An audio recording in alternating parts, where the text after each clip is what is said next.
هالميم. هالميم صار يستخدم في السوشيال ميديا للتعبير عن الانهيارات وعن تقلبات المزاج.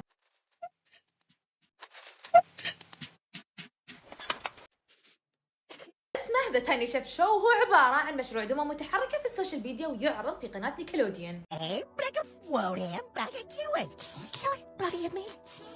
بعد موسمين ناجحين نيكلوديان قررت إلغائه، فظهر بهالفيديو وهو يصيح.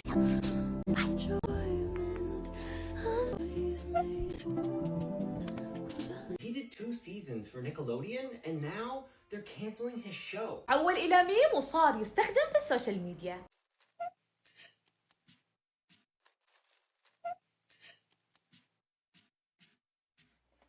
بعيدا عن هالموضوع، شوفوا هالباقة وصلتني من متجر فلورينا. البنت تسوي هالورود بنفسها.